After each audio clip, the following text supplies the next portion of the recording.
पहला कि हमारे जो प्रावधान थे वो पहले से दिए हुए थे, जो सरकार की नियमावली में ही घोषित है कि एनसीटी का जो भी होगा परामर्श, उस पर सरकार का जो भी निर्णय होगा वही लागू होगा। तो अगर वो परिवर्तित हो जाता है तो वो परिवर्तित हो ही जाएगा। दूसरा कि माननीय सर्वोच्च न्यायालय का जो निर्णय है वो एक तरह से फोर्स मैज्योर कंडीशन है। फोर्स मैज्योर कंडीशन का ये है कि जो बाहरी कारणों से अगर जिस पर मेरा नियंत्रण नहीं है, अगर उन कारणों से अगर कोई स्थिति उत्पन्न होती है तो उसमें हमें वापस करने का कोई प्रश्न नहीं उठता। ये तो मैंने कानूनी बात बता दिया कि हमें वापस करने का कोई प्रश्न नहीं उठता। लेकिन मेरा दूसरा पॉइंट ये है कि किसी ने वापस के लिए पैसे की मांग भी तो नहीं किया, किसी ने पैसे वापस नहीं मांगा।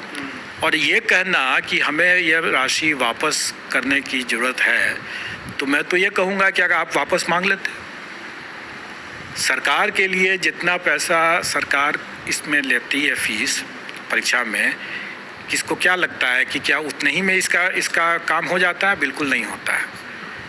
ये सारी की सारी राशि जो है राज्य सरकार के खाते में जाती है और राज्य सरकार इससे कहीं ज़्यादा दोगुना तिगुना खर्च करती है इस परीक्षा को आयोजित करने के लिए। और राज्य सरकार के लिए अगर मान लीजिए कि अगर 1 लाख कैंडिडेट अगर बोलें कि हमको पैसे वापस कर दें, कर दिया जाएगा। सरकार के लिए कोई बहुत बड़ा रकम नहीं है, लेकिन अभ्यर्थियों के लिए कोई भी ये समझना होगा कि ये मांग करते हैं वो, तो क्या वो अपना रेस से बाहर होने के लिए तैयार थे? क्या वैसे बीएड अभ्यर्थी जो इस बात की मांग करते हैं, मीडिया पर मांग जरूर किए हैं, किसी ने ऐसे मांगा नहीं है पैसा। लेकिन अगर आप वो खुद भी सोचें, और मैं समझता हूँ कि उन्होंने खुद सोच ही लिया था और इसीलिए उन्होंने लिखित में मांग नहीं किया था कि अगर हम इस रेस से बाहर हो जाते हैं तो उनका सभी रास्ता बंद हो जाता है। फिर ऐसे तो रेस में है तो शायद कुछ संभावनाएं हैं।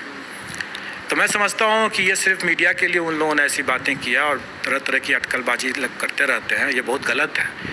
और ऐसे चीज़ों को मैं आपको बता दूं कि ऐसे एक अभ्यर्थी के मामले में हम लोगों ने उससे कहा भी, हम लोगों ने देखा उसके इस तरह की मांग मीडिया पर आई, सरासर बीपीएससी को बदनाम करने की इस तरह की गलत सलत बात बोले।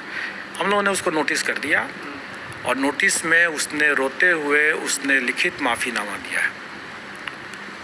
तो मैं सब लोगों से ये बात कहना चाहूँगा कि एक आप ऐसी कोई बातें न करें जो बाद में जा कर के आपको नुकसान पहुंच जाए।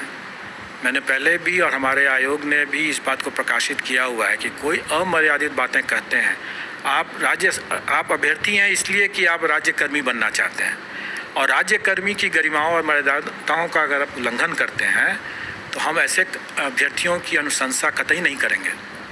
और आजकल आप लोगों ने देख ही लिया कि फेशियल रिकॉग्निशन का ज़माना है। फेशियल रिकॉग्निशन से हम लोगों ने कई लोगों को चिन्हित किया है।